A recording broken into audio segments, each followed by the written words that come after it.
प्रिय विद्यार्थियों, आज हम लोग भारतेंद्र हरिश्चंद्र जी का जीवन परिचय, साहित्यिक परिचय एवं उनकी कृतियों के बारे में जानकारी प्राप्त करेंगे। जैसा कि आपको जानकारी है, पाठ्यक्रम और प्रश्न निर्माण के अंतर्गत हमने आपको बताया है कि 5 नंबर का एक प्रश्न लेखक के जीवन परिचय, साहित्यिक परिचय एवं कृतियों से पूछा जाता है।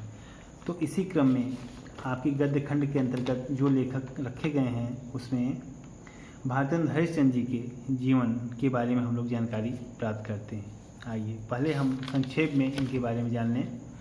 भारतेंद्र हरिश्चंद्र जी का जन्म 9 सितंबर 1850 को हुआ। इनकी मृत्यु 6 जनवरी 1885 ईस्वी में हुई। जन्म स्थान काशी, जो कि वाराणसी उत्तर प्रदेश में है। इनके पिता का नाम गोपाल चंद्र गिरधर दास, माता का नाम पार्वती देवी, पत्नी का नाम मन्ना देवी। इनकी संतानों में 2 पुत्र एवं 1 पुत्री थी। पुत्रों का बाल्यावस्था में ही देहांत हो गया और पुत्री विद्यावती, जो कि सुशिक्षिता रही। और भारतेंद्र जी के नाम पर ही भारतेंद्र युग का प्रवर्तन हुआ। तो ये संक्षेप में इनके बारे में रहा। अब आइए हम लोग विस्तृत रूप से इनके जीवन परिचय को जानते हैं। भारतेंद्र हरिश्चंद्र जी का जीवन परिचय। युग प्रवर्तक साहित्यकार भारतेंद्र हरिश्चंद्र जी का जन्म 9 सितंबर 1850 ईस्वी को काशी में हुआ। इनके पिता गोपाल चंद्र गिरधर दास काशी के प्रसिद्ध सेठ अमीचंद्र के प्रपौत्र थे। इनका जन्म इनके ननिहाल में हुआ था। इनका जन्म अर्थात भारतेंद्र हरिश्चंद्र जी का जन्म ननिहाल में हुआ था। जब ये 5 वर्ष के थे तभी इनकी माता का निधन हो गया। माता का नाम पार्वती देवी था। और इनके 10 वर्ष के होते होते इनके पिता गोपाल चंद्र गिरधर दास का भी स्वर्गवास हो गया। इनके पालन पोषण का भार विमाता मोहन बीवी पर आया। वो इनसे विशेष प्रेम नहीं करती थी। इस कारण से इनके पालन पोषण का विशेष दायित्व का भार काली कदमादाई तथा तिलकधारी नौकर पर आ गया। इन्होंने आरंभिक शिक्षा घर पर रहकर ही ग्रहण किया, जहाँ इन्होंने उर्दू, हिंदी, अंग्रेजी एवं बंगला का अध्ययन किया। इसके पश्चात अग्रिम शिक्षा ग्रहण करने के लिए क्वींस कॉलेज में प्रवेश किया, किंतु वहाँ पर भी इनका मन लगा नहीं। कुशाग्र बुद्धि एवं स्मरण शक्ति में तीव्र होने के कारण भारतेंद्र जी स्वाध्याय से ही विभिन्न भारतीय भाषाओं का ज्ञान घर पर ही रह करके किया। 13 वर्ष की अल्पावस्था में ही इनका विवाह काशी की एक रईस लाला गुलाब राय की पुत्री मन्ना देवी से हो गया। इनके 2 पुत्र एवं 1 पुत्री विद्यावती हुई। पुत्रों का बाल्यावस्था में ही देहांत हो गया, जैसा कि हमने आपको पहले भी बता दिया। भारतेंद्र जी उदार प्रवृत्ति के थे। इनके पास लक्ष्मी की भी कमी नहीं थी और दान देने में भी ये प्रवीण रहे। इन्होंने अपने धन को ज़रूरतमंदों में खूब खुले हाथों से बांटा। साहित्यिक संस्थानों को उन्होंने दान किया और इसका परिणाम यह हुआ कि ये ऋणग्रस्त भी हो गए और ऋणग्रस्तता ही इनके क्षय रोगी होने का कारण भी बना। और क्षय रोगी होने के कारण ये अल्प आयु में ही मृत्यु को भी प्राप्त हो गए। 1884 ईस्वी में उनकी बलिया यात्रा एक प्रकार से इनकी अंतिम यात्रा थी। वहाँ से लौटने के बाद बीमारी से ग्रस्त होने के कारण 6 जनवरी 1885 को 34 वर्ष 4 माह की अवस्था में ही इनका देहांत भी हो गया। इतनी अल्प आयु में ही इन्होंने हिंदी साहित्य जगत के लिए इतना बड़ा काम किया कि इनके नाम पर ही एक ही युग का भी सूत्रपात हुआ। अब आइए हम लोग देखते हैं इनके साहित्यिक परिचय के बारे में। भारतेंद्र हरिश्चंद्र जी पर लक्ष्मी एवं सरस्वती दोनों की एक साथ कृपा थी। वे अपने युग के साहित्यिक चेतना के केंद्र बिंदु थे। वे बाल्यावस्था से ही काव्य रचना करने लगे थे। काव्य रचना में ब्रज भाषा का प्रयोग किया करते थे, किंतु कुछ ही समय बाद इनका ध्यान हिंदी गद्य की ओर आकृष्ट हुआ। इस समय हिंदी गद्य का कोई निश्चित स्वरूप नहीं विद्यमान था। इसमें संस्कृत निष्ठ तत्सम व उर्दू फारसी के कठिन शब्दों का प्रयोग होता था, जो कि आम लोगों के लिए सहज सरल नहीं था। इस समय बंगला गद्य साहित्य विकसित अवस्था में था।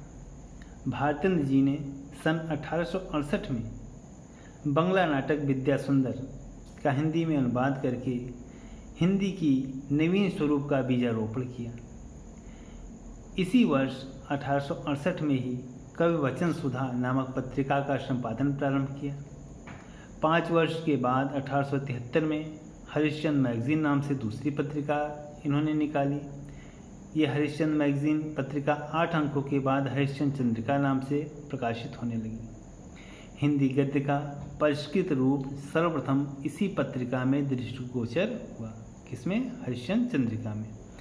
इन्होंने संस्कृत, अरबी, फारसी के कठिन शब्दों को हटाकर बोलचाल के सामान्य शब्दों का प्रयोग प्रारंभ किया, जिससे यह अत्यधिक लोकप्रिय हो गई और जनसाधारण की भाषा हो गई।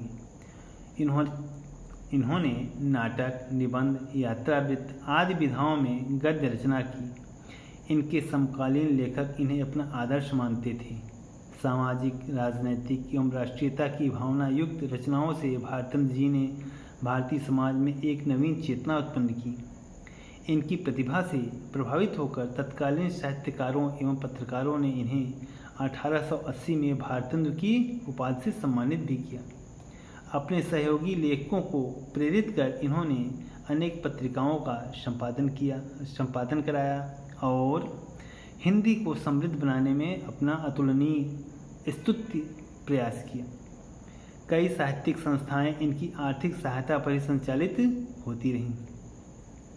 इस प्रकार अपनी रचनाओं के माध्यम से भारतेंद्र जी ने आजीवन हिंदी को समृद्ध किया। सन 1874 में भारतेंद्र जी ने स्त्री शिक्षा के लिए बाल बोधिनी नामक पत्रिका भी निकाली, जिससे समाज में महिलाओं की स्थिति, नारियों की स्थिति को सशक्त बनाने का प्रयास किया। तो ये इनका साहित्यिक परिचय रहा। अब आइए हम लोग देखते हैं साहित्य में इनका क्या स्थान रहा। साहित्य में स्थान के बाद फिर हम लोग इनकी कृतियों के बारे में जानकारी प्राप्त करेंगे। भारतेंद्र हरिश्चंद्र जी का साहित्य में स्थान। भारतेंद्र हरिश्चंद्र ने हिंदी भाषा और हिंदी साहित्य के क्षेत्र में अपना अमूल्य योगदान दिया। साहित्य के क्षेत्र में इनकी अमूल्य सेवाओं के कारण ही उन्हें आधुनिक हिंदी गद्य साहित्य का जनक कहा जाता है। युग निर्माता एवं आधुनिक हिंदी साहित्य का प्रवर्तक भी माना जाता है। उनकी अविस्मरणीय सेवाओं के कारण ही भारतीय साहित्यकारों ने उन्हें 1880 में ही भारतेंद्र की उपाधि से विभूषित किया। यही नहीं, हिंदी साहित्य के इतिहास में सन 1868 से 1900 ईस्वी तक की अवधि को इन्हीं के नाम पर भारतेंदु काल के नाम से जाना जाता है। वे निश्चित रूप से भारतीय साहित्य आकाश के इंदु थे। आज भी साहित्य ग्रहण का यह इंदु अपने आलोक से हिंदी साहित्य को जगमगा रहा है। तो ये भारतेंद्र हरिश्चंद्र जी का हिंदी साहित्य में स्थान रहा। अब आइए हम लोग देखते हैं, जो कि महत्वपूर्ण भी है, ऑब्जेक्टिव टाइप क्वेश्चन भी पूछे जाते हैं। तो आइए हम लोग देखते हैं इनकी कृतियों के बारे में। भारतेंद्र हरिश्चंद्र जी की कृतियाँ। भारतेंद्र जी ने अपनी अल्प आयु में ही हिंदी को अपनी रचनाओं का जो अप्रतिम कोष प्रदान किया, वह आगामी साहित्य जगत के लिए प्रेरक एवं मार्गदर्शक रहा। इनकी प्रमुख रचनाएं निम्नलिखित हैं। पहला हम देखते हैं नाटक। नाटक इन्होंने 2 प्रकार के लिखे हैं, मौलिक और अनुदित। मौलिक का मतलब जो स्वतः इनकी चिंतन का परिणाम रहा, और दूसरा अनुदित अर्थात जो कि किसी दूसरी भाषा में दूसरे कवि ने लिखा था, उसका इन्होंने हिंदी में अनुवाद किया। तो मौलिक रचनाओं में इनके देखते हैं सत्य हरिश्चंद्र, नील देवी, श्री चंद्रावली, भारत दुर्दशा, अंधेर नगरी, वैदिकी हिंसा हिंसा न भवति, विशस्य विषमौषधम, सती प्रताप, प्रेम जोगिनी। इसके बाद अनुदित नाटक में देखते हैं मुद्रा राक्षस, रत्नावली, भारत जननी, विद्या सुंदर, पाखंड विडंबन, दुर्लभ बंधु, कर्पूर मंजरी, धनंजय विजय। ये इनके अनुदित नाटक थे। अब आइए देखते हैं निबंध संग्रह। सुलोचना, परिहासवंचक, मदालसा, दिल्ली दरबार दर्पण, लीलावती। और इतिहास से संबंधित ग्रंथ इनके कौन कौन से हैं? कश्मीर कुसुम, महाराष्ट्र देश का इतिहास, अग्रवालों की उत्पत्ति। यात्रा वृत्तांत संबंधी इनके कौन कौन सी रचनाएं हैं?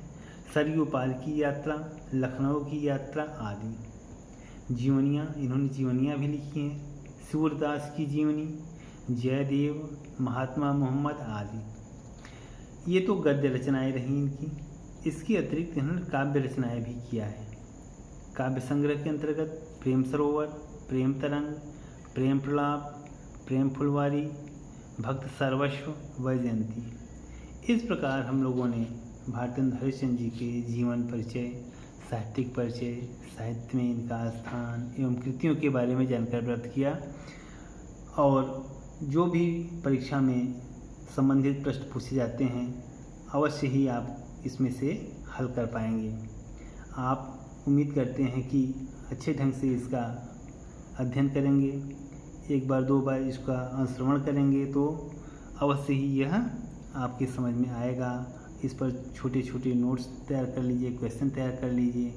ऑब्जेक्टिव टाइप क्वेश्चन जो पूछे जाते हैं वो भी इसमें से आपको मिल जाएंगे और जीवन परिचय, साहित्यिक परिचय भी आपको इसमें से हल करने में मदद मिलेगी।